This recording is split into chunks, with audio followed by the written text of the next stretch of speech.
Non, je sais faire l'oiseau, en vrai. Voilà, c'est minable. C'est pourri. Je suis traumatisée par ce qui vient de se passer. Pourri. Ah non, mais ça sera coupé. Non, ça on garde. Même Maya. si tu le mets en premier truc. Mais genre, grave, Oh non. en Ça 6 heures. commence par ça. Genre.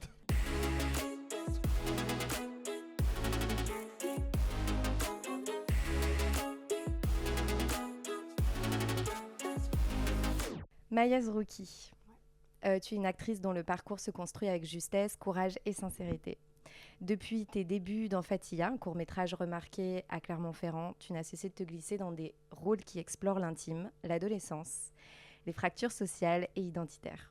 Au cinéma, on t'a découverte dans Stillwater de Tom McCarthy, présenté à Cannes, dans Une histoire d'amour et de désir de Leila Bouzid, saluée au Prix Lumière, ou encore dans Les meilleurs, sélectionnés au Festival du film francophone d'Angoulême. À la télévision, tu incarnes avec une grande sensibilité des jeunes en quête de repères dans Je te promets ou Le remplaçant. Et sur scène, tu étais co-autrice et comédienne dans Fraternité, conte fantastique, mise en scène par Caroline Nguyen au théâtre de l'Odéon notamment. Tu as dernièrement présenté à Cannes le long-métrage Classe moyenne d'Anthony Cordier qui sort en salle le 24 septembre prochain. Bienvenue et merci Merci d'être à là. toi. Louis, Oui. on se connaît depuis longtemps. On a commencé ensemble. Tu es un comédien dont le parcours s'écrit depuis l'école de cinéma entre la scène indépendante, le court-métrage exigeant et aussi les écritures émergentes du cinéma français. Tu as été formé au Centre Factory à Lyon. Tu développes très tôt une approche incarnée et intuitive du jeu, nourrie par une grande curiosité artistique et un sens aigu de l'écoute. Tu investis chaque rôle avec une justesse physique et émotionnelle rare. Tu es présent dans plusieurs courts-métrages remarqués en festival qui ont été primés, comme Le Bal des Oubliés ou Dallas Boys, et plus récemment, God Save the Queen. Merci d'être là. Mais merci de ouf. C'est un plaisir. Bon, Festival de Cannes, j'y étais l'année dernière aussi. Ok. C'est quoi votre pire souvenir du Festival de Cannes? S'il y en a un, peut-être qu'il n'y en a pas. Pire Oui. souvenir. Bah, en fait, Je ne m'en souviens plus. je me rappelle pas de ce festival. Non, mais pire souvenir, c'est quand t'en peux plus. À un moment donné, c'est trop. Quand t'es crevé, t'as trop fait de trucs, t'as vu trop de films. Et t'es KO. Mais c'est tout. Mais j'ai pas de mauvais souvenirs en soi. Toi? Donc c'est plutôt la fatigue en fait, la gestion de... Ouais. Tu dors pas pendant 5 jours? Ouais. Une semaine? 10 jours, je sais plus. Mais ouais, c'est un peu ça. Mais sinon, non, c'est chambé, je trouve. Et toi, Maya? Moi, c'est quand on m'a dit à Cannes, il n'y a pas le temps. Et du coup, j'étais en mode, mais si, il y a toujours le temps. Et en fait, genre, c'est vraiment chronométré à la minute. Genre, à un moment, on me disait, mais tout est à la seconde près. Et moi, j'étais en mode juste chill. Genre, j'y vais en mode relax. Tu vois. Et en fait, j'ai failli louper la montée des marches comme ça parce que du coup, j'étais. J'avais pas capté qu'en fait, c'était vraiment à la minute. Tout était à la minute, quoi. Parce que ton planning, il était... Ouais, parce que en t'es fait, allée t'as un cette année. planning. Est-ce que tu peux expliquer, en fait, dans quelles conditions t'as fait le Festival de Cannes cette année? Tu représentais donc un film. Mhm. Comment est-ce que tu l'as su? Comment est-ce que tu t'es préparée? Est-ce que l'équipe t'a briefé ou vraiment... Bah là, c'était un peu plus chill parce que c'était pour la quinzaine des réalisateurs. Ok. Donc, c'était pas une sélection officielle, tu vois, à Cannes. Mais donc, tu vois, on était tous en mode, ok, trop cool, ça va nous permettre de tous nous retrouver et puis de présenter le film et puis d'avoir un peu plus de promo et tout. Donc, c'est trop sympa. Et donc, vraiment, j'y suis allée en mode tranquille. J'avais, pour du coup, Stillwater et Une histoire d'amour et de désir, 2 ans avant, on m'avait proposé d'y aller. Et j'avais le Festival d'Avignon en même temps. Du coup, il fallait faire un choix.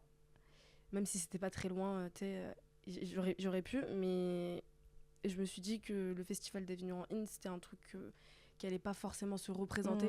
Et Cannes, même si tu sais pas si ton film il va être resélectionné ou pas, j'étais plus dans le truc de ok, c'est un rêve, donc je vais continuer à courir après, tu vois, ce truc du Festival de Cannes, donc ça va forcément se représenter au bout d'un moment, obligé. Enfin, y a pas le choix, quoi.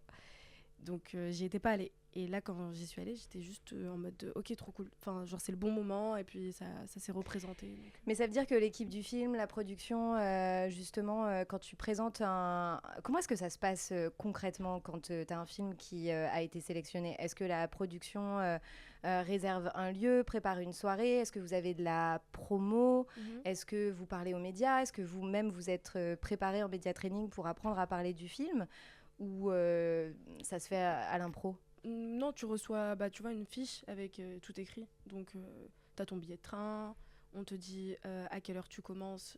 Enfin, du coup, il y a un déjeuner avec toute l'équipe histoire de tous vous mettre un peu dans le bain. Puis après, du coup, tu as les interviews, tu as des promos. Faut parler du film, tu vois. Faut vendre le film au maximum, faut dire aux gens d'aller le voir. Et puis voilà, tu vois, après, c'est vraiment c'est assez fluide. Tout est écrit sur un papier. Faut juste suivre et ne pas être en retard. Et pour les marches, pourquoi t'étais en retard? Ouais, c'est quoi cette histoire? Oh là là, c'était chaotique en fait, puisque tu dois gérer la robe. Ouais, tu vois, t'as la tenue et en fait, du coup, moi c'était Nicolas Besson qui a fait ma tenue et c'était un truc sur mesure et tout. Donc en fait, le fait de mettre la tenue avec lui, c'était trop cool parce que il connaît sa tenue, donc tu vois.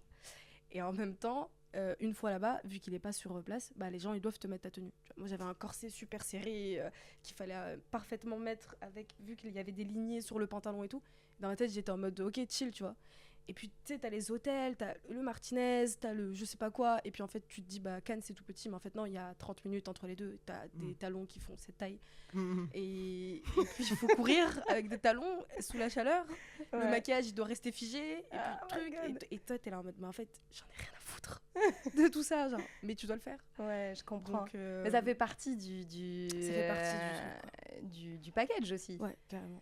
Et le designer, donc il arrive, il dit je veux créer une robe pour toi.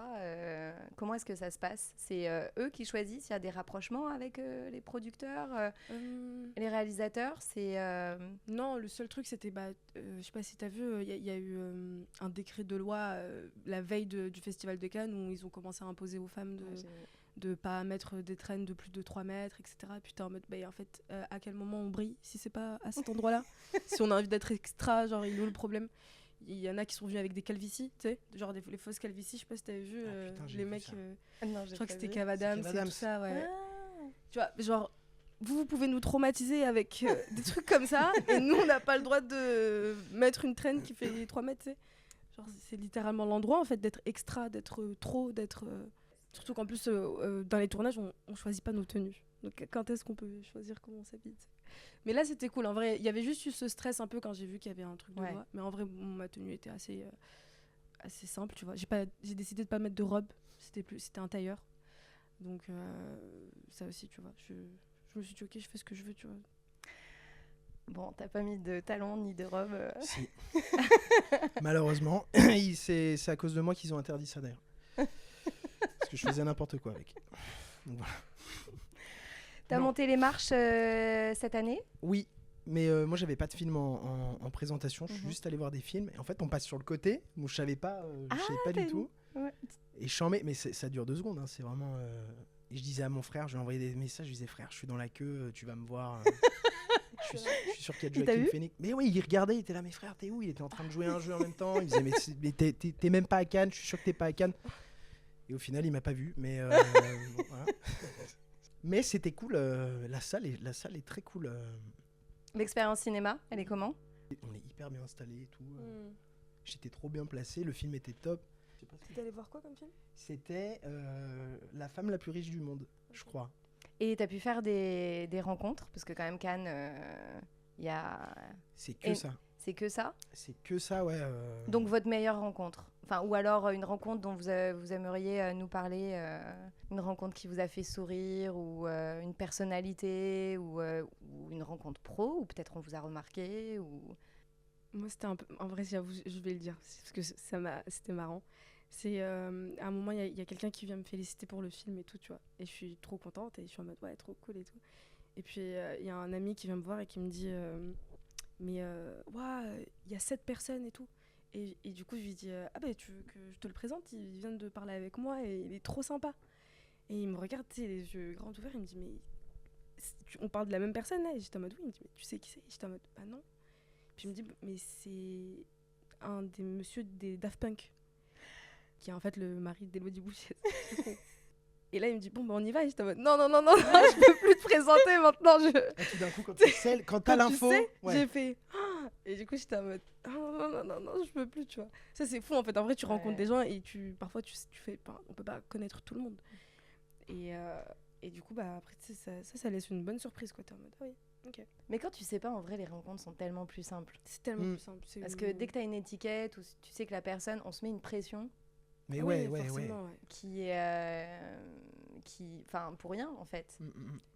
Bah, il y a ce truc où, tu sais, les artistes, quoi, tu sais, quand tu sais que la personne, elle vit de son métier et puis qu'elle a poussé sa passion au maximum, il y a ce truc où, tu sais, t'es tellement en mode, waouh, j'aimerais trop arriver à ce stade-là, genre, moi aussi, tu vois. Et du coup, bah, t'es en mode, bah, t'as envie de discuter avec cette personne, mais t'as peur d'être maladroite, tu sais. Mais ouais, moi, j'avoue, c'était ce grand monsieur, ça m'a fait grave plaisir de le voir. Et toi ? C'est la classe. Bah, moi, c'est souvent quand je croise des potes. Tu sais, souvent, soirée, tu te dis putain, mais t'es là, machin. Ou des gens, souvent, ça m'arrive que je rencontre par hasard parce que je suis curieux, j'ai envie de faire un peu des vannes et tout. Je discute avec des gens et que je recroise à d'autres soirées. Et à chaque fois, ça m'ouvre des portes, entre guillemets, de ah putain, mais t'es là, c'est toi la soirée sur le bateau qui gère le truc. Enfin, tu vois, à chaque fois, c'est un hasard de ouf. Et c'est une espèce de cours de récré, tu vois, où tu recroises les gens, machin. Après, tu les revois à Paris, c'est trop. Je trouve ça fou. Donc, pour vous, c'est. Comment dire, faire le Festival de Cannes, c'est aussi un investissement. Sauf peut-être quand on a un film qui est en présentation où la production prend en charge certains frais. Mais sinon, ça reste quand même un investissement. Le logement est cher. Beaucoup de choses sont chères à Cannes pendant ce moment-là. Mais vous recommanderiez pour un acteur d'y aller vraiment pour le réseau Oui, bien sûr. Mais même en dehors du réseau, il y a ce truc où en fait, c'est le lieu où en fait, tu t'ouvres à littéralement... Enfin, tu sais si c'est ce que tu veux faire dans ta vie, tu vois. T'es littéralement entouré que de personnes comme toi qui cherchent la même chose, tu sais. Les gens qui sont en costard avec les pancartes qui disent est-ce que vous avez une place et tout. Mais moi, tu sais, ces gens, je les regarde et je suis en mode mais vas-y, mais genre dans 10 ans, tu sais pas où t'es, mec, en fait. Si t'as la force de faire ça, mais totalement. Ah, ouais, littéralement, je dirais à tout le monde d'y aller, quoi. Même faire un tour, juste regarder. Il y a une énergie totalement différente, en fait. Et tu rentres dans cette boucle-là, tu vois. Et du coup, tu te lances, en fait, dans un truc, donc tu crois. Et puis, ça te permet juste de toucher, tu sais, du bout du doigt un peu ce truc, quoi. Puis après, tu sais pas où est-ce que ça finit. Tu sais jamais où ça finit, en fait. Tu sais jamais où tu termines. Tu sais jamais, au dernier moment, on peut t'appeler, te dire vas-y, tu te souviens, pyjama party avec De Niro. On apprend ça 15 minutes avant, enfin, ça n'a aucun sens. Oui, on était ensemble. On mange une pizza un jour, je suis avec des potes et tout, Charlotte vient, et on se dit, vas-y, je sais plus à quelle soirée on devait aller. Eh ben non, parce qu'on a rencontré un jeune qui nous dit j'ai une de mes copines, c'est toujours comme ça, toujours un pote qui connaît un pote qui connaît un pote. Et il y a une pyjama party. Il y a De Niro en pyjama, donc là je dis, bon, on arrête, je rentre chez WAM. C'était pour Louis. Finalement, on prend un Uber, je crois, ou un taxi. On monte à 4 derrière, j'ai mon pote au téléphone, la porte ferme même pas, il est comme ça. Il est au téléphone avec sa copine, elle lui dit mais qu'est-ce que tu fais ? Ouais, je vais voir De Niro là, en pyjama. Ok, et la porte fait ça. Moi je me dis, c'est n'importe quoi, on va jamais rentrer dans ce truc.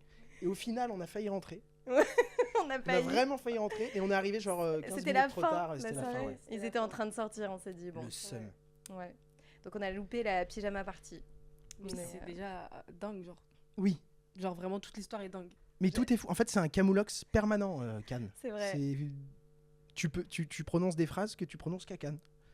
Et alors, Maya, ta plus belle soirée, justement, pendant que tu représentais le film, c'était une soirée organisée, une soirée improvisée. C'était en after party. Soirée incruste de dingue. On était à table, donc on avait un dîner. Et puis après, c'était chacun rentre pour dormir parce que le lendemain, on se réveillait tôt. Et puis il y a Ramzi à côté de moi, tu vois. Et là, je le regarde et je lui dis, tu vas me faire sortir ce soir avec vous. Tu vois, parce qu'ils sortent que entre mecs. Et je lui dis, mais en fait, ouais, moi aussi aujourd'hui, je suis un mec. Voilà, je veux sortir avec vous. Et puis tu sais, il me dit, mais va dormir, toi. Allez, ça y est, il faut mettre ton pyjama, là, c'est l'heure d'aller se coucher. Et donc vraiment, j'ai fait en sorte... non, je les ai agrippés, c'est vrai, je les ai agrippés. Et puis j'ai passé une super soirée. On avait rejoint un peu tout le monde. La soirée ? Ouais. Mes meilleures soirées, c'est vraiment tout le temps quand je m'agrippe à quelqu'un que j'aime beaucoup et qui me dit mais non, mais t'as pas l'âge, etc. et tout, tu vois, faut que tu rentres. C'est pas pour toi. Et je suis en mode, je veux voir comment c'est. Et alors, voir. c'est comment, justement, le fait que tu les aies agrippés, vous êtes rentrés dans des lieux beaucoup plus facilement. En plus, petit milieu, tout le monde se connaît. Donc, j'imagine que là, tu peux rencontrer plein de gens très rapidement aussi. Non, c'était cool. C'est juste cool, chill. Ouais, vraiment chill. Tu sais, ils sont... Il y a ce truc où... Tu sais, en plus, t'as Ramsey quand on marche dans la rue et il faut l'attendre toutes les 2 minutes parce qu'il ne refuse aucune photo. À personne. C'est chaud. Jamais. Moi, il m'a refusé, moi. C'est impossible. C'est pas vrai. Impossible. Il ne refuse à vrai. personne. Ouais. Je l'ai jamais vu dire non. Et toujours avec un grand sourire, il s'arrête à tout le monde. Enfin, tu vois, ça, c'est fou. Ça, Ouais, c'est trop cool. Et puis, il le fait avec tout le plaisir du monde. Non, en vrai, vraiment, c'est juste des soirées chill. Et puis, agrippés, même parce qu'en fait, ils sont tellement drôles et ils sont tellement cool. Et puis, t'apprends d'eux tout le temps. Que du coup, c'est trop cool, tu vois. Mais après, agripper les mauvaises personnes, non, tu vois. Non, c'est sûr. Là, c'est vraiment parce que il joue mon père dans le film. Donc, directement, quand on s'est rencontrés, il y a eu un lien. Tu vois, il m'a dit, t'es comme ma fille. Il a des filles aussi, tu vois. J'ai à peu près le même âge qu'elle, donc il m'a directement paterné, tu vois. Genre, directement, il a trop pris soin de moi. Mais comme tous les acteurs du film, hein, Laurent Lafitte, Élodie Boucher, Laure Calamy, chacun à leur manière. C'est ça qui est trop cool, de jouer avec ces genres de personnes. Et alors, j'aimerais bien qu'on discute un peu de vos préparations quand vous incarnez des rôles au cinéma. Des premiers rôles, que ce soit dans des cours que vous avez pu tourner ou là, par exemple, ton dernier rôle dans le long. Comment est-ce que vous êtes préparé avant ? Est-ce que vous avez travaillé avec un coach ? Est-ce que vous avez travaillé avec des potes ? Est-ce que vous avez travaillé tout seul ? Est-ce que vous avez... quelle méthode vous utilisez ? Est-ce que... c'est quoi les premiers mois de préparation pour un rôle que vous avez particulièrement aimé ? Vraiment, dis-nous, parce que j'ai vu ta bande démo. Ah ouais ? Ouais. Et j'ai grave kiffé. Genre, je l'ai même montré à un pote et tout. Mais waouh ! Les bandes démos, d'habitude, tu sais, ça met un peu mal à l'aise, genre. Ouais. Moi, j'en ai ça jamais me met fait. mal à l'aise. J'ai jamais pu. Ah ouais ? Mais la tienne, elle est archi énervée, genre. Putain, mais t'es... mais tu prépares grave bien tes rôles, non ? Enfin, genre, en mode, tu... Et bah, ou c'est juste la folie, genre. je crois que je suis complètement dégénéré. Par exemple, pour Dallas Boys. Oui. Donc là, est-ce que tu peux nous dire qui tu incarnes, le personnage, et justement, physiquement, au niveau du costume aussi, comment tu as travaillé avec la réalisatrice c'était quoi le process d'acting ? Ou peut-être qu'il n'y en a pas vraiment tu vois ? Il y en a de ouf. Ce qui était fou, en fait, je fais 2 personnages, mais dans le film, il y a plusieurs lectures. Ça peut être le même personnage. Moi, je pense que c'est le même. C'est quand t'es blond avec une guitare électrique. Oui, c'est ça. Donc ça c'est un punk fou ado qui a un groupe, et ça on a vraiment répété ça tous les mardis, je crois, ou les mercredis, je sais plus, mais ça c'est pas important. On allait dans un studio et on répétait comme si on était le groupe. Donc on faisait les concerts et tout, et c'était fou. Moi je kiffais. Ça se voit. Ouais, ça se voit. Ouais, de dingue, genre. Ouais, ça se voit à l'image. Il y a du travail derrière. Enfin, ouais. Ça se voit que genre en mode je sais pas comment tu tiens la guitare, mais c'était énorme. Ouais.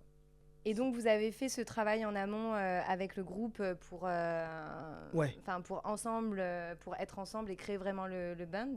Ouais. Et ensuite par rapport au costume, par rapport aussi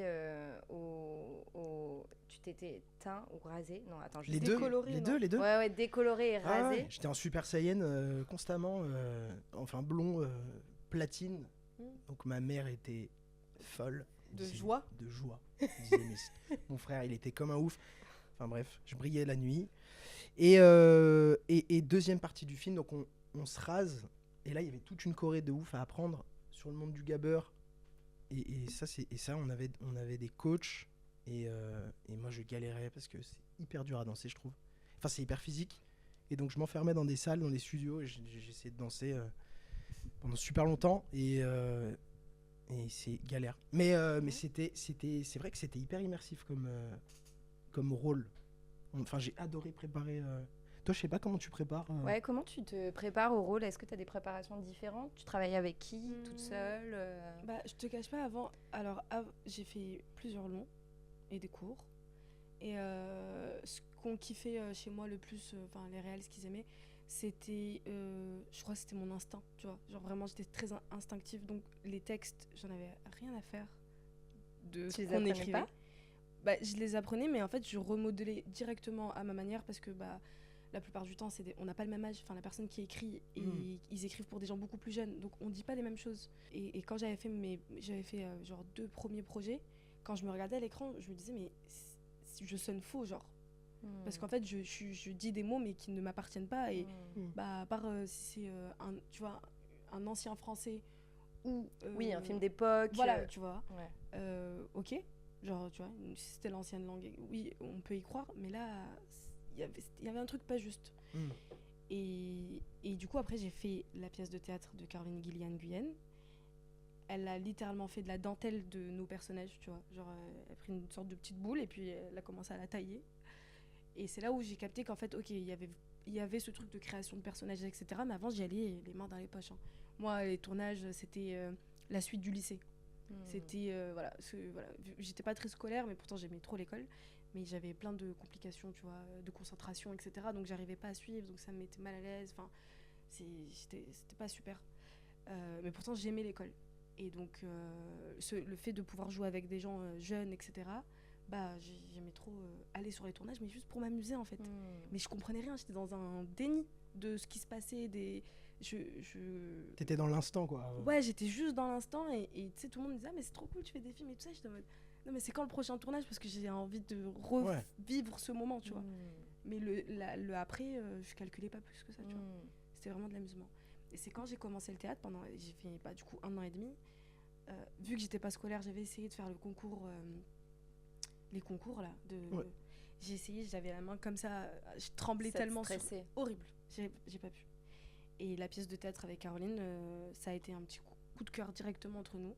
Et je me suis lancée dedans, mais c'était très, très, très dur. Et donc maintenant, tu prépares tes rôles différents suite à cette expérience ? Différemment, pardon. Maintenant, du coup, quand je vais travailler le personnage, tu vois. Enfin, je vais vraiment essayer de comprendre, je vais essayer de remplir ce truc d'armoire du personnage, donc son passé, son enfance, je vais lui écrire un texte, ses chansons préférées, sa couleur préférée. Mais des choses qui te connectent avec le personnage et que ça devienne plus réel et que tu te l'appropries, en fait. Ouais, carrément. Non, juste j'ai besoin de connaître son histoire, tu sais. Son passé, pour pouvoir la jouer au présent, tu vois. Est-ce que vous avez travaillé avec des acteurs qui vous ont justement transmis des méthodes ou qui vous ont vraiment inspiré ou qui vous ont donné des conseils sur le plateau ? Tout le temps, ouais. Tout le temps, et chacun a son... J'ai l'impression que chacun a sa méthode, et tu pioches un peu les trucs, et même, il y a des méthodes, je pense qu'on... Enfin, moi, à chaque fois que je recommence un projet ou un truc, j'ai l'impression que je repars de zéro. C'est clair. Et je me dis, vas-y, on va... Et je me dis, mon perso, il écouterait quoi comme musique ? Souvent, je me mets dans ce truc, et je bosse un peu musicalement, tu vois.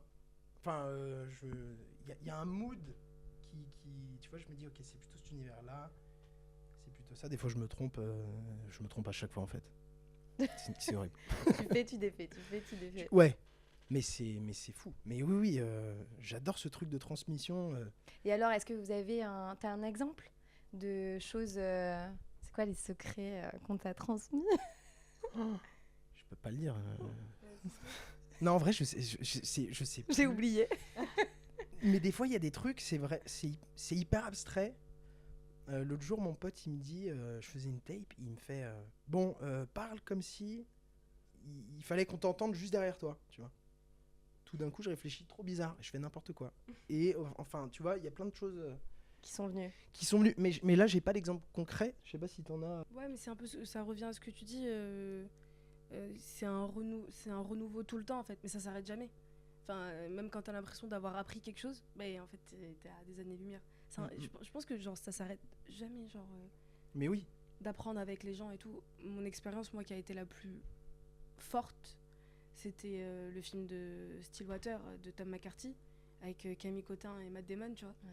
Enfin, un jour, tu t'arrives et puis y a Matt Damon qui te demande si tu mets du lait dans ton café juste avant d'aller lire le texte. C'est une dinguerie, ça.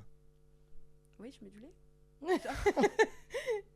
Est-ce qu'il improvisait ? Comment est-ce qu'il travaillait sur le plateau avec toi ? Beaucoup avec le texte, mais je me rappelle, il y a une phrase qui m'a énormément marquée. C'est, je jouais avec lui, et puis en fait, il m'avait pris les épaules, il m'a dit, mais détends-toi en fait, détends ton corps, genre.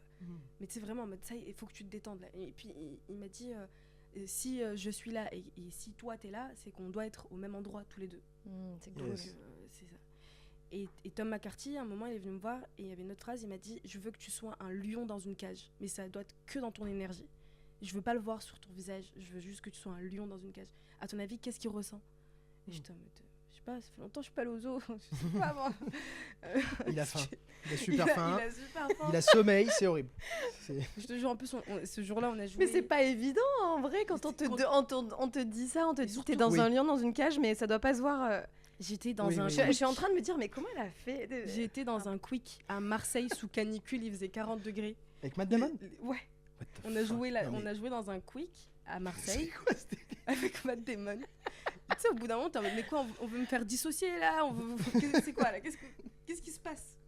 Je peux pas y croire. Enfin, t'as Camille Cotin devant moi qui est en mode, tu sais, grand sourire et tout, t'es là en mode, vous êtes sûr là de ce qui se passe dans ma vie? Enfin, j'ai pas compris. C'est cool. Et t'as gardé contact après tu gardes contact avec les acteurs, les actrices? Ouais, non, je sais pas. Parce que c'est quand même un lien, vous passez du temps ensemble. Je te jure, il m'a donné son numéro parce que c'était la période où j'étais en train de réviser pour les conservatoires. Et il m'a dit, si tu veux, je t'aide à réviser, etc. Et j'avais son numéro.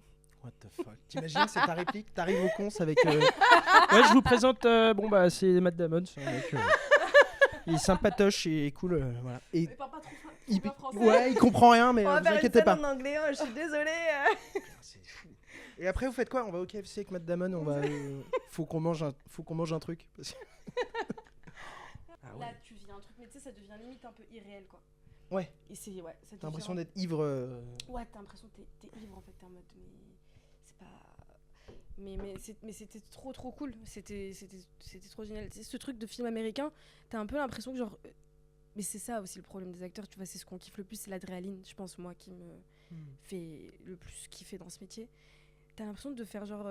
t'attends, genre t'es à Disney, t'attends, puis on te dit allez, faut monter dans le manège, tu vois, dans l'action, puis après, fin de l'action, bah c'est la fin du manège, mais genre tu sais, le truc d'ascenseur là, de fou, là, Disney, là. J'avais l'impression, à chaque fois qu'il disait action, mon cœur il battait, mais la chamade.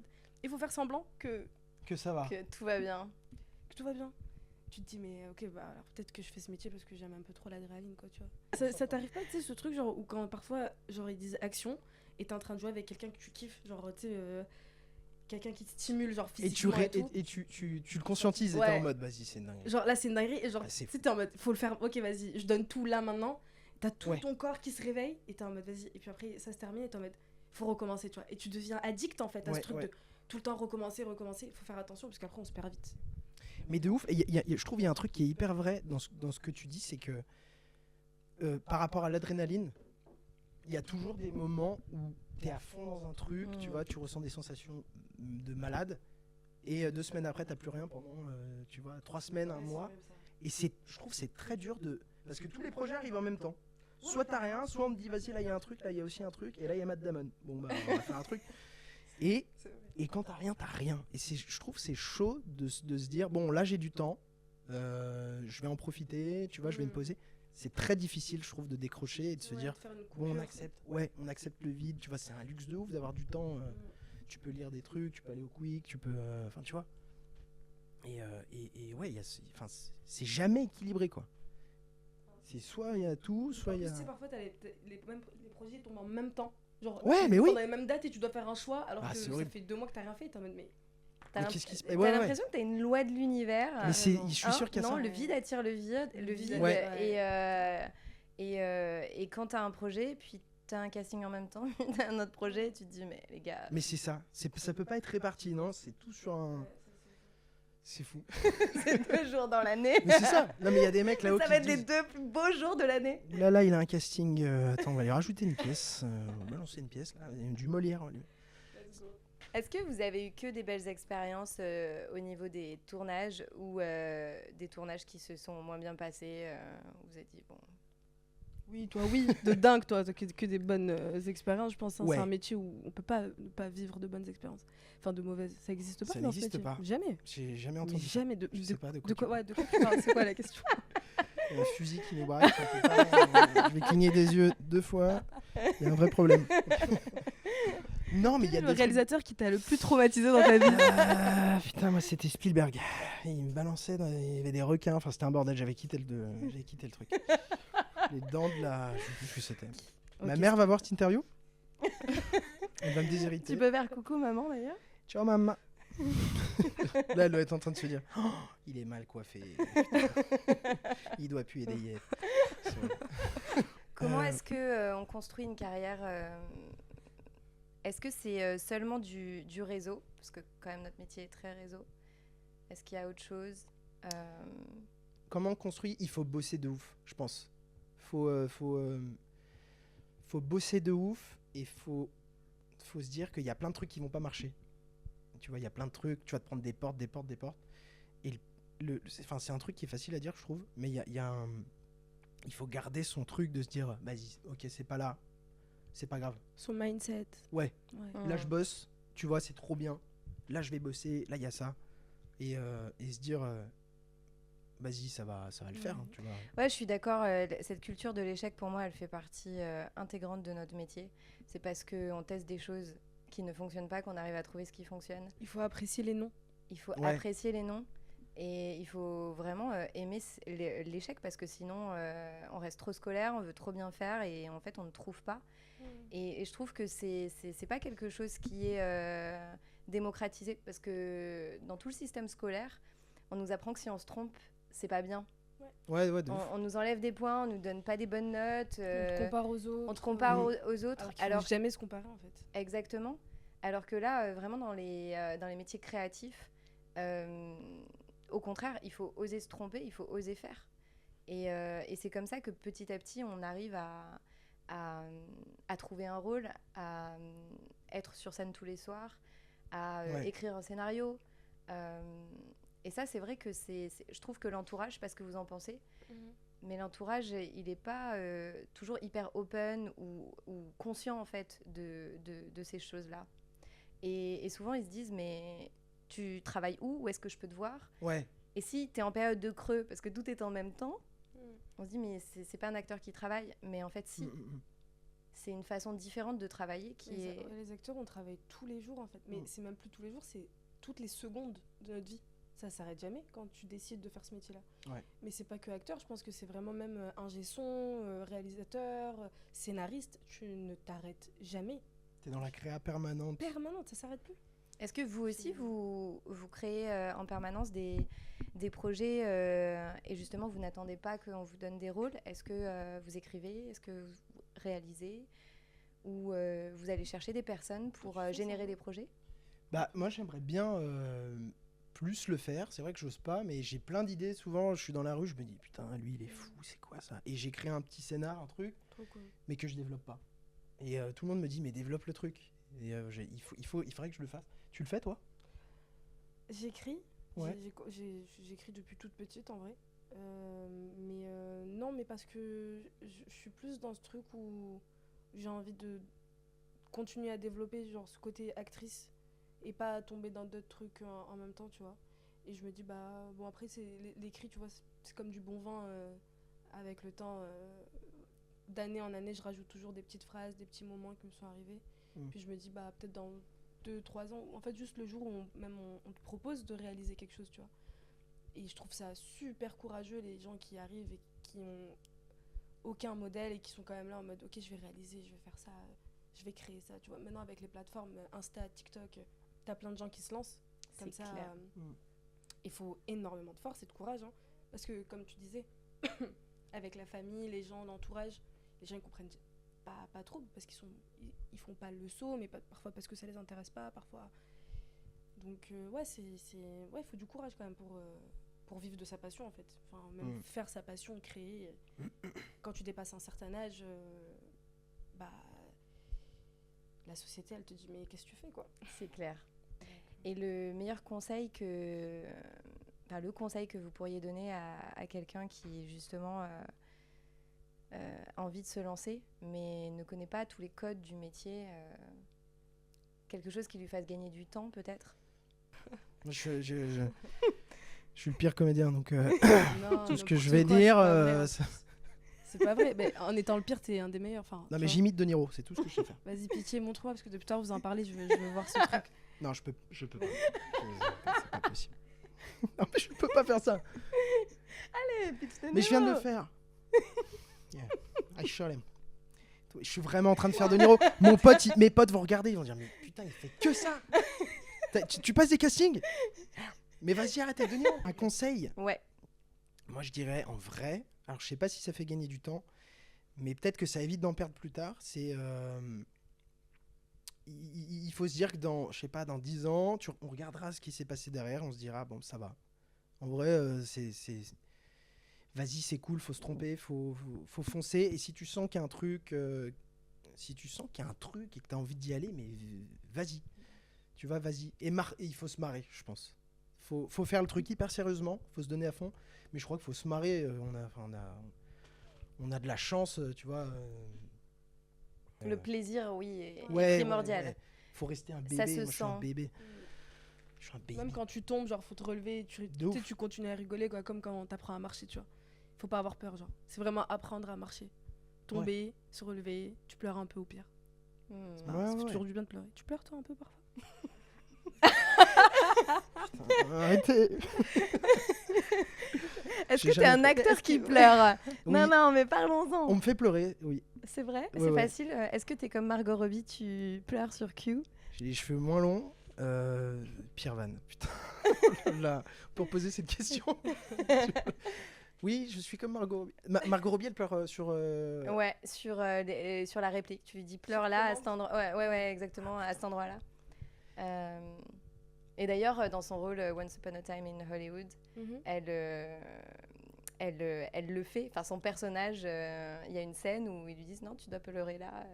Et c'est vraiment techniquement Et à c'est la minute, incroyable. Et ils l'ont interviewé et ils lui ont demandé. Et maintenant, il y a tout le temps des journalistes qui demandent aux acteurs, actrices américaines, est-ce que tu sais pleurer sur commande, quoi, sur telle ou telle réplique. Et elle a dit que oui, parce qu'elle s'était entraînée sur la série, sur une des premières séries qu'elle avait faites. Kaamelott? C'est dans Kaamelott? Le Kaamelott australien, je crois. Kaamelott australien. Exactement. Et elle disait ça a été la meilleure école pour pleurer quand il le voulait, etc. quoi. Donc, est-ce que tu sais pleurer sur commande? C'est pas sur commande, c'est...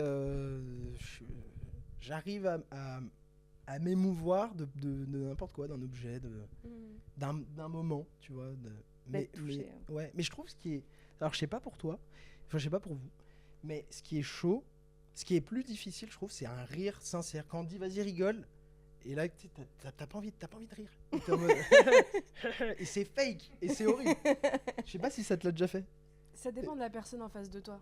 Ouais, si c'est son vrai. énergie, elle est... Tu sais, genre si la personne, elle est en mode un peu froide de base, mais ça va être compliqué. J'ai pas envie de rire avec toi non plus, quoi, tu vois. Oui. Genre, t'es en mode non.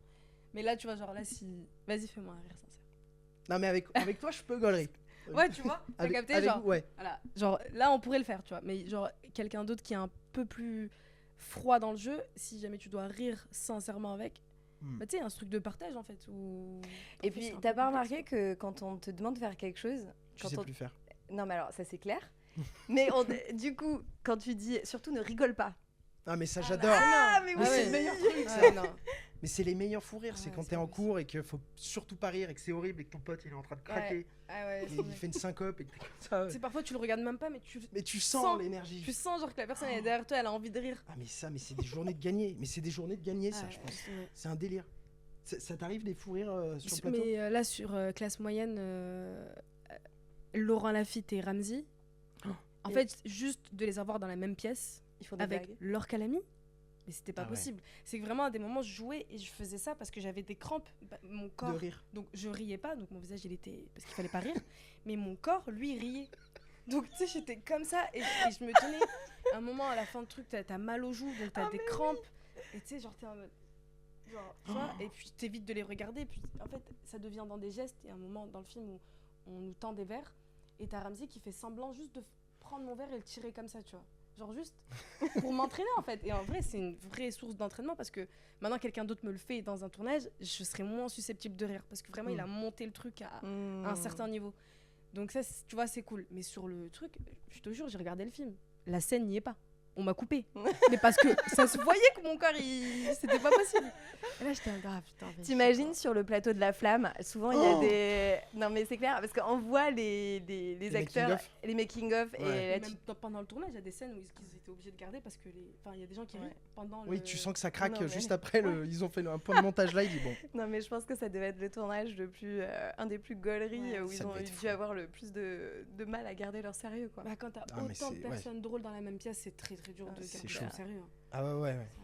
Et puis même avec la fatigue, en vrai, tu as l'impression que plus le temps passe, mais en fait, plus le temps passe et plus t'as envie de rire quand même. Tu craques. Non, c'est clair. Ça, c'est trop cool, ça, quand ça arrive. C'est vraiment la même chose que, genre, tu sais, les fous rires au collège, t'as le prof qui te regarde en mode, tu ris, tu sors. Et t'as trop envie de rire. Et tu peux pas t'arrêter. Ou genre, tu sais, tu te fais engueuler par ta mère et puis elle dit un mot qu'il faut pas, genre, tu sais, elle va se louper dans un mot. Ouais, et là, t'es là, ça craque, mais tu sais que c'est un truc de. Elle prend une chaussure. Ouais, de vie ou de mort, t'as pas le choix, mais tu ris quand même. T'as pas le choix. Tu ris quand même. C'est génial, ça, les moments de rire sur les tournages. Ouais. Puis ça désacralise. Mais il y a des fois, ça peut pas repartir. Une fois, moi, j'ai fait une répète, on était sur les genoux, on ne pouvait plus. Enfin, on était fatigués, et c'est fin de journée, et je sais pas pourquoi, mais on se met à se marrer. Mais la fatigue. La fatigue de l'enfer, donc tu pleures. Tu pleures de rire, et c'est génial. Et à un moment, on se dit tous, bon, là, on va pas y arriver. On break. Et le lendemain, tu reviens, il y a un truc qui s'est aéré. Enfin, tu vois, large. Au théâtre aussi Ouais, c'était au théâtre, ça. Ah, c'était au théâtre. Ah oui, c'était au théâtre. Donc on a arrêté la représentation. Donc on s'est barré. On a dit les gars, on va aller boire un verre, on vient demain. Ah non, au théâtre, pieds nus. c'est chaud. Ça, c'est chaud. Quand tu joues devant des gens. Ah non, mais c'était en répète, moi. Ah ouais, ok, d'accord. Ah non, sur. Non. Ah, nous, on a eu. Ah ouais. Sur la pièce de Caroline Gillian, à des moments, c'était plus possible, tu vois, vraiment. On s'est fait engueuler, mais de dingue. Et c'est avec le stress. En pleine représentation. Bah ouais, mais genre, tu sais, tu rigoles et tu fais. Ouais. Et t'as juste ton corps qui tremble comme ça, genre. Bah oui, c'est obligé. Après, il faut que tu le prennes dans le jeu et ça t'arrive, tu fais avec l'instant présent. Ouais, tu l'intègres. Il est là. Ah, nous, c'était des moments où en fait. On parle de mort. Ouais, mais littéralement, genre, c'était littéralement moi, un moment qui devais pleurer et t'as ma meilleure pote qui rigole derrière moi, tu vois. Ouais, mais tu vois, moi, ça m'est déjà arrivé où j'étais au lycée et on a eu une amie qui a eu un accident et qu'on a enterré. Et en fait, on était tellement... Merci. Et on était... on a pleuré pendant je sais pas combien de temps. Et à un moment donné, dans l'église, c'est parti en fou rire. Mais oui. Mais vraiment, quoi. Et on n'arrivait plus à s'arrêter. Et en fait, c'est... Mais tu sais, dans les enterrements où on sacralise le fait de pleurer, alors qu'en réalité, il y a un truc de libération au bout d'un moment, tu vois. Donc je comprends totalement que... Donc ça pourrait aussi arriver sur scène. Enfin, à un moment donné, c'est pas parce que tu parles de sujets hyper lourds ou évidemment que tu vois 99 fois sur 100 cette scène quand tu t'énerves, tu vas pas te mettre à hurler de rire. Mais dans la vraie vie, ça existe. Il y a une chance sur 100 où en fait les émotions, elles arrivent comme ça, tu les gères pas trop et selon ton état de fatigue, exactement. Et en fait, ça peut arriver, quoi. C'est nerveux. C'est nerveux. Moi, je me rappelle d'un enterrement. C'était une scène de film. Ah ouais. Ouais. Donc, on était super tristes. Et à un moment donné, alors c'est fou, ils disent bon, maintenant, on va accueillir. Voilà, je dis pas le nom. La porte s'ouvre. Il y a une espèce de porte. C'est une espèce de cérémonie. La porte s'ouvre. Il y a personne. Et je vois les deux gars. Il y a une musique. Il y a une musique qui tourne. Je vois les deux croque-morts. Les mains comme ça. Et qui se regardent et qui font. Et la musique continue pendant 3 minutes. Et là, moi, je suis en mode, c'est une scène de film. C'est fou. C'est fou. Et les mecs, ils sont vraiment en mode, qu'est-ce qu'on fait ? Je sais pas. Et ça se termine comment ? Je crois qu'ils referment la porte. Ça y est. Et puis le truc réapparaît et on était soulagés. Mais avec mes oncles et tout, on était... putain. Tu vois, genre dans ce genre de moment, quand tu vis un moment et tu te dis, ah, ça, c'est une scène de film, mais c'est tellement fou que même si je le mets en cours ou dans un film, ça marchera pas. Qui va y croire, genre. De ouf. C'est trop fou. J'ai des petites cartes. Oh là là. Ouais, des petites cartes avec des questions magiques. Choisis-en une. Conseil de pro, mais qu'est-ce que... Attends, mais on les choisit, il a le droit de voir ? Non, voilà, tu choisis une. Alors, on va lire mon avenir. Secret. Un talent caché ? Putain, De Niro. Qu'est-ce que je fais? C'est quoi ton talent caché? Je fais de l'harmonica dans les métros. C'est vrai? Ouais. Non, arrête, c'est vrai ou pas? Non, en vrai, pour faire chier les gens, je fais un peu de l'harmonica des fois. Pour faire chier les gens, c'est génial. J'ai une pote, en fait, ouais. Dès que tu sors un instrument dans un métro, les gens sont en mode putain. Il va me demander de Il va me l'argent. demander de l'oseille. Et des fois, je rentre et je me dis, bon, bah voilà, je sors l'harmonica. Donc, c'est une pote, merci d'ailleurs, qui me l'a offert et qui, avec un message d'excuse envers mes potes en disant désolé. Ok. Mais voilà, il faut qu'ils fassent de l'harmonica. Ok, trop cool. T'es doué? Mais pas du tout, mais je suis nullissime. Donc, des fois, je sors le truc et je fais juste. appris. Et il y a tous les gens qui sont en mode putain, c'est affligeant. J'essaie de garder mon calme, j'essaie de garder mon sérieux. Mais voilà. Mais ça, c'est cool parce qu'en vrai, si tu fais ça, genre, moi j'aurais été là, je me serais juste levée et t'aurais mais oui. pris ma place, tu vois. Genre, Ben ça ouais, doit en être vrai, sympa, ça. les gens tu fais s'écartent. ça vite fait, et puis il y a 2-3 personnes qui partent et tu choisis la place que tu veux. Tu te dis bon, je vais me Et mettre tu là. t'assois. Ouais, c'est un bon moyen, ouais, effectivement. Ouais. Bah voilà, talent caché. Talent caché de Louis. Non, je sais faire l'oiseau en vrai. Voilà, c'est minable. Je suis traumatisée par ce qui vient de se passer. Horrible. Les bonnes pratiques. Quel est le meilleur conseil qu'on t'ait donné jusqu'à ce jour? Ah ouais, bon, on l'a déjà dit, pioche Ouais. une autre. D'être authentique. Secret. Ah. Raconte-nous ton tout premier casting. Mon tout premier casting.